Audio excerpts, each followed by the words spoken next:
Olá você querido, olá você querida que se liga aqui comigo, tudo bom com vocês? Meu nome é Fábio Santos e eu sou professor de História. Na aula de hoje nós vamos falar de um assunto bem interessante que tem muito a ver com relação às questões que vão acontecer com a religião cristã lá na Europa durante ali a segunda metade da Idade Média. Hoje nós vamos falar sobre uma série de reformas católicas e nós vamos falar também um pouco sobre a Inquisição, que tanta gente fala, mas nem sempre todo mundo tem muito conhecimento sobre isso. Eu destaquei aqui pra gente pelo menos uns 3 pontos na nossa aula. 2 aqui com relação a algumas reformas católicas que são bem interessantes e, por último, nós vamos tratar da Inquisição.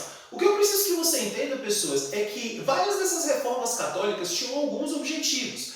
Alguns deles eram para reafirmar dogmas da igreja, outros eram para corrigir talvez alguns pequenos problemas que existiam ali dentro do mundo medieval. Bom, dentro desse cenário, vamos começar com uma das reformas mais conhecidas, que é a Reforma Gregoriana. Apesar de ela ter recebido esse nome gregoriano, ela começa um pouquinho antes, no papado do Papa Leão, que veio antes de Gregório. Mas é interessante a gente entender que muito do que foi feito aqui foi realmente empreendido e consolidado durante o papado do Papa Gregório VII.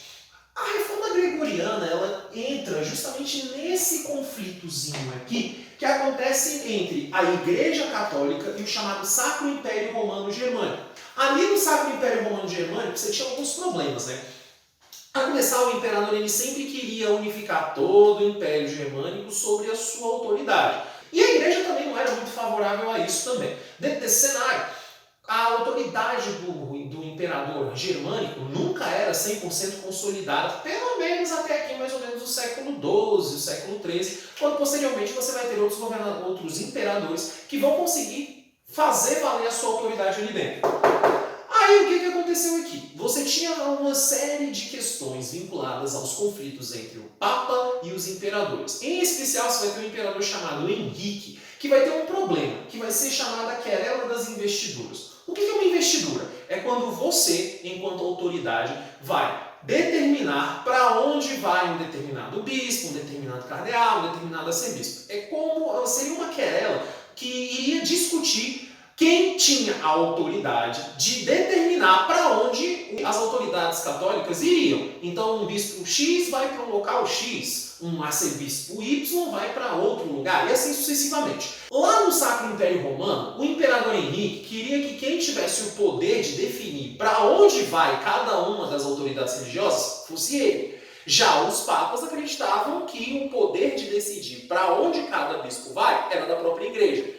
Chegou um determinado momento que o Gregório VII, tão irritado com toda essa situação, chegou a excomungar Henrique, mas não foi sem razão. Henrique queria fazer um complô dentro das autoridades do Sacro Império Romano Germânico para que elas considerassem Gregório uma espécie de antipapa. Então, o que você vai ter com essa reforma gregoriana? Essa querela das investiduras só vai ser resolvida em 1122, com a chamada Concordata de Worms. Essa Concordata de Worms vai deixar muito claro que o interesse do Papa não pode ser conflituado com o interesse dos imperadores. Isso significa que questões vinculadas à questão religiosa, portanto às autoridades clericais, é responsabilidade do Papa. Questões vinculadas às autoridades temporais, ou seja, as autoridades seculares, as autoridades feudais, é questão do imperador do Sacro Império Romano Germânico. Mas antes dessa querela ser resolvida, Gregório estipulou uma série de questões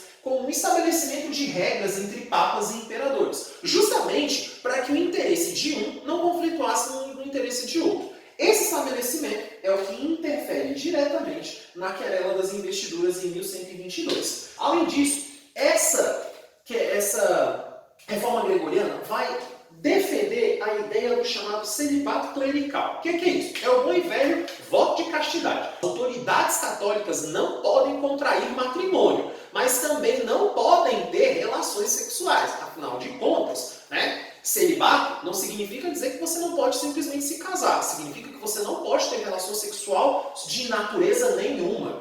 Também instituiu os chamados 7 sacramentos. Eu não lembro todos de cabeça, então eu vou pegar uma colinha aqui rapidinho. Bom, os 7 sacramentos, pessoas, na ordem que foi colocada aqui, é basicamente o batismo, a crisma, a Eucaristia, a ordem, ou seja, essa basicamente só para clérigos, só para membros do corpo eclesiástico, o casamento, para aqueles que não são membros do corpo eclesiástico, a confissão de pecados e a unção dos enfermos. Estes são os chamados 7 sacramentos que vão ser reconhecidos e afirmados durante a chamada Reforma Gregoriana.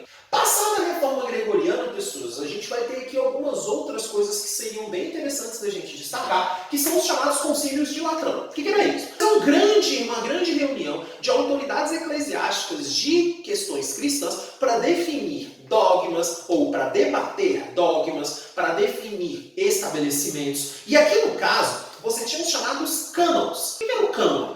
Cada cânon era basicamente uma espécie de lei ou de regra que passava a ser válida em toda a cristandade no mundo todo. Isso significa que aquilo que era definido aqui no Concílio de Latrão era válido tanto lá na cidade de Roma, quanto em toda a Europa e aonde a Igreja Católica estivesse. Todas as definições desses concílios deveriam valer para a cristandade inteira. Eu destaquei aqui pelo menos 4 concílios de Latrão que são bem interessantes para a gente debater algumas dessas transformações. A primeira que eu quero destacar para vocês, o primeiro desses concílios, era justamente para reafirmar a definição da questão das investiduras. Ele é realizado em 1123 e, se você for perceber, é um ano depois da resolução da querela das investiduras com a Concordata de Worms.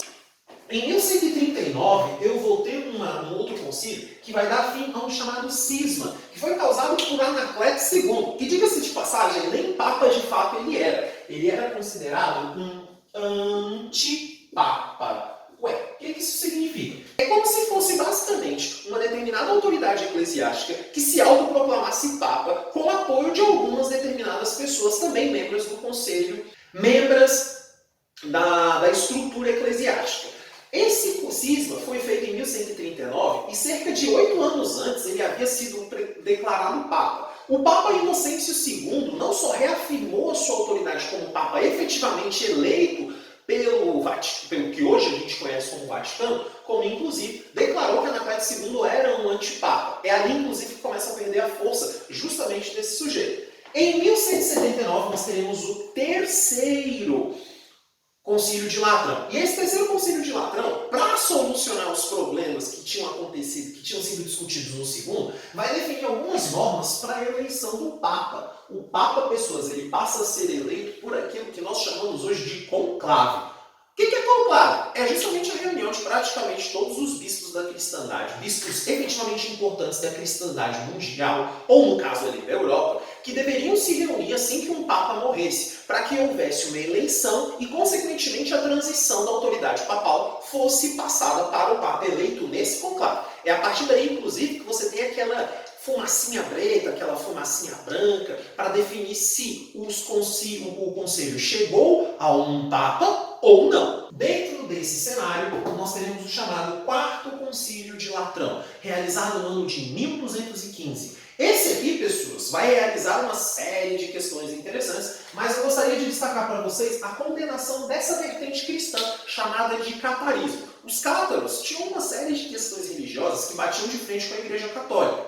Bom, numa época em que a Igreja Católica é praticamente maioria e controla, ou pelo menos tem grande influência nas mentes europeias, não parece ser muito jogo você ficar batendo de frente com eles, né? Então você vai ter a perseguição e a condenação do catarismo como uma vertente de origem herética, ok? Heresia, basicamente, é tudo aquilo que de alguma forma bate de frente ou contradiz de forma errada ou pecaminosa uma determinada definição ou dogma da igreja. Por último, eu gostaria de destacar com vocês o Tribunal do Santo Ofício, ou a chamada Santa Inquisição. Gente, eu destaquei aqui uma coisa muito interessante já para a gente destacar a proposta da Santa Inquisição, a proposta dos tribunais inquisitórios. Essa frase que eu coloquei aqui do lado, fé e justiça, era utilizada sobretudo pela Inquisição Ibérica para dizer que a razão de existir dos tribunais do Santo Ofício era justamente fazer justiça, porém utilizando sempre a fé como balizadora dessa justiça. A primeira coisa que eu preciso que você entenda é que o surgimento da ideia do que a gente conhece hoje como Santa Inquisição é para evitar as chamadas condenações populares. O que significa evitar as condenações populares, pessoas? Evitar as condenações populares significa dizer que vai ser criado um tribunal para que uma pessoa seja efetivamente julgada sobre seus feitos com relação às questões religiosas. Muitas vezes, ali no século X, no século XI, era comum que pessoas fossem espancadas em praça pública sem passar por um efetivo julgamento, sem passar por uma determinada avaliação por um conselho, para que ambos os lados fossem ouvidos e, consequentemente, essa pessoa pudesse se livrar disso. Então, os tribunais religiosos foram criados justamente para que as pessoas não simplesmente fizessem justiça com as próprias mãos. Além disso, com o passar do tempo, nos séculos XII, nos séculos XIII, a Santa Inquisição ganhou também outras modificações, ganhou outras atribuições, como, por exemplo, combater movimentos heréticos. A gente tem uma explicada aqui em cima, mas, por exemplo, vamos dar um exemplo do que seria, por exemplo, uma heresia. Você chegar e falar, por exemplo, não existe Santa Trindade, esse negócio de Pai, Filho e Espírito Santo não existe. Inclusive, você teve gente que foi condenada à fogueira por causa disso. O seu nome é Giordano Bruno, O cara negou a Santa Trindade.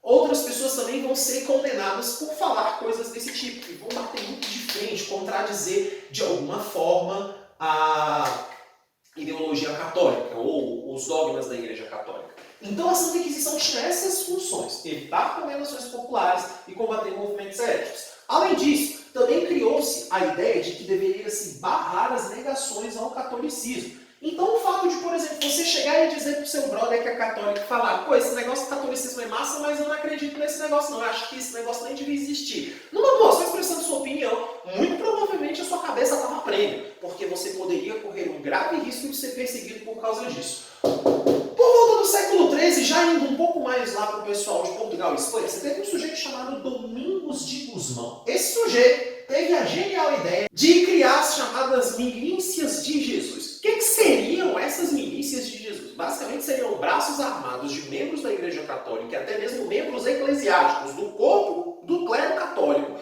para perseguir os hereges e, consequentemente, condená-los. É aqui, inclusive, que surge a ideia de que você tem que, por exemplo, fazer, inclusive, torturas para conseguir obter determinadas respostas dentro dos tribunais inquisitoriais. Você começa a fazer uma série de perguntas para essa pessoa, um verdadeiro interrogatório, e se essa pessoa não responder de uma forma que satisfaça o seu interrogador, começa a se utilizar as práticas de tortura, certo? A Inquisição inaugurou uma série de práticas de tortura. Não vai dar para destacar todas aqui, mas eu gostaria que você fizesse uma pergunta sobre, por exemplo, o que seria o chamado berço de Judas. Dá uma procurada aí para você ver se era confortável ou não, beleza? E aqui eu abro um espaço específico para a chamada Inquisição Ibérica. E por que para a Inquisição Ibérica, Inquisição de Portugal e Espanha? Porque além dela ter sido extremamente punitiva, ela foi a que durou por mais tempo. No século XV, na Europa como um todo, a Inquisição vai perdendo a sua força. Volta ali dos anos de 1400, você já não tem uma Inquisição forte na Inglaterra, no que vai ser a França, nos Estados Alemães, algo desse tipo. Não tem mais tanta força. Já aqui na Península Ibérica, a guerra de reconquista desses estados é basicamente guiada pela ideologia católica. Então, uma série de proibições, uma série de questões vinculadas a combate mesmo, de práticas heréticas, ou então práticas que simplesmente a Igreja Católica desses países não gostava, começam a ser empreendidas pelos reis desses países. Basta você lembrar, por exemplo, que na Espanha, judeus eram perseguidos por serem considerados responsáveis pela morte de Jesus Cristo. O judeu, se fosse descoberto que ele era judeu, por exemplo, na Espanha, e se ele não se convertesse ao cristianismo, ele poderia ser morto simplesmente por ser judeu. Em outros locais, ali, por exemplo, em Portugal, e até aqui mesmo no Brasil, você também já teve presença de tribunais inquisitoriais que perseguiram pessoas simplesmente por pensar diferente da Igreja Católica. Oficialmente, a Inquisição acabou somente no século XIX, na década de 1820, quando os últimos tribunais inquisitoriais em Portugal e Espanha foram fechados. No ano de 2016, na cidade de Évora, em Portugal, um monumento feito por artistas portugueses e de outros países, com colaboração também de outros países, foi inaugurado em lembrança das vítimas do Tribunal Inquisitorial. Até hoje não se sabe exatamente quantas pessoas morreram, mas estima-se que só a Inquisição espanhola tenha condenado 300 mil pessoas em quase 300 anos. É isso que nós tínhamos para trazer para vocês. Espero que você tenha apreciado essa aulinha rápida até sobre essa síntese das reformas católicas. Nos vemos no outro vídeo e até lá!